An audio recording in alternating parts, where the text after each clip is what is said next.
Chapter 17, Video 2, we're in the midst of the Civil War.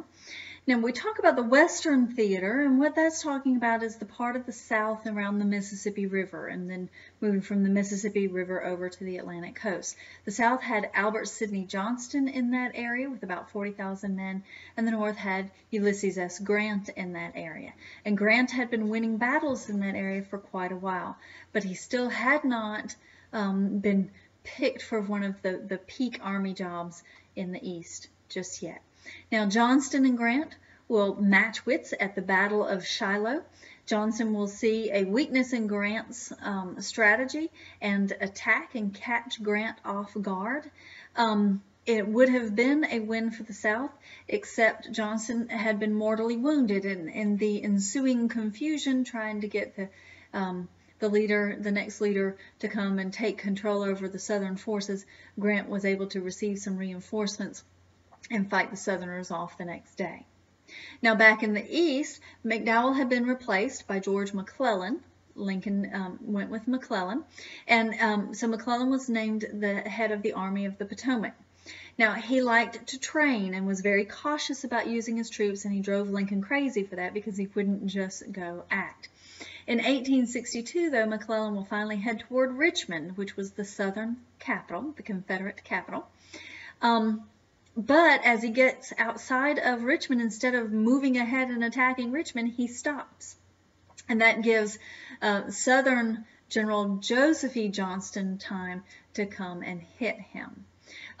He will be joined by Robert E. Lee and the Army of Northern Virginia, and they'll be able to fight McClellan off. Now, Lincoln had hoped that McClellan and Pope would be able to link up their forces and go after Richmond. But Lee is going to attack Pope before he could link up with McClellan.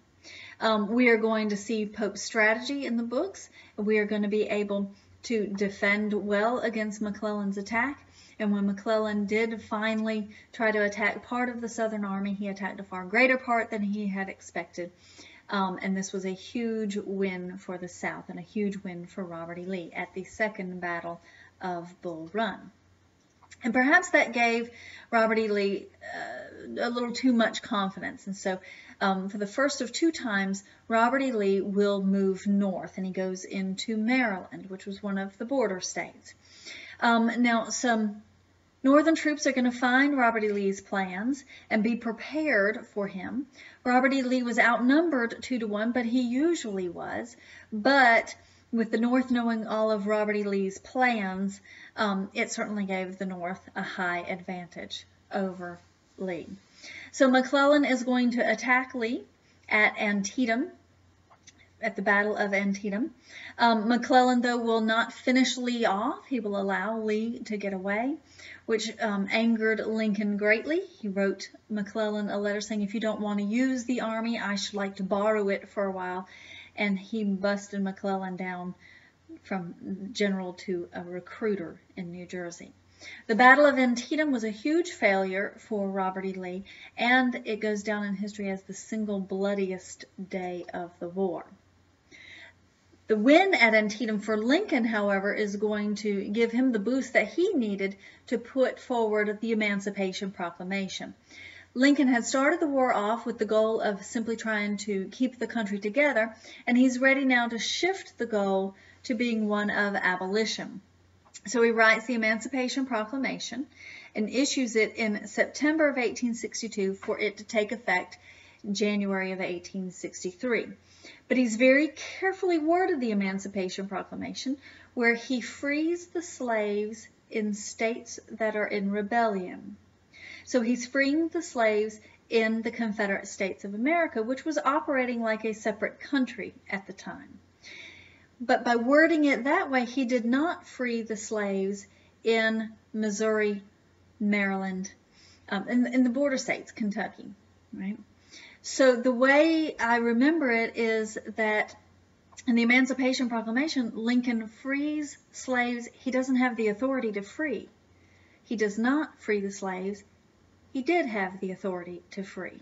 He's afraid to free the slaves in those border states because he's afraid those border states then would secede and join the South, and he couldn't risk losing them to the South. It's going to be the 13th Amendment that will free the slaves. But the Emancipation Proclamation is going to be sort of a morale boost, a pep talk, that sort of thing. We then will see the Battle of Fredericksburg. Lincoln has gotten rid of McClellan, and so he chooses Ambrose Burnside to lead the army. They will cross the Rappahannock River to fight against Lee. We will pick them off as they cross over some open land. It was a terrible defeat for the North. Northern morale is going to be very low after the Battle of Fredericksburg. And luckily the Emancipation Proclamation had already been passed, because it certainly would have been difficult for Lincoln to have passed it after the loss at Fredericksburg.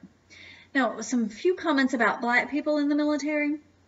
The Northern War Department is going to recruit black soldiers, but they will be in black forces led by white officers. And they were given the absolute yuck jobs, like burial detail, which if you use your imagination, that would be just horrible.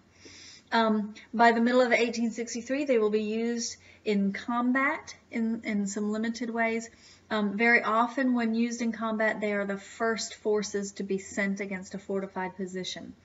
So where the Union Army knew that they would be taking terrible losses, they would put the Northern troops out there first and let them take the heavy losses. But roughly 180,000 black people served in the Northern Army. It made up about 10% of the total.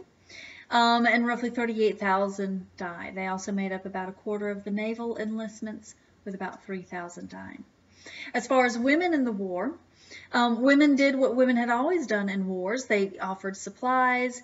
They tried to support the troops' morale, and so forth. And what we see also happen in the Civil War is we see women participating more in the nursing.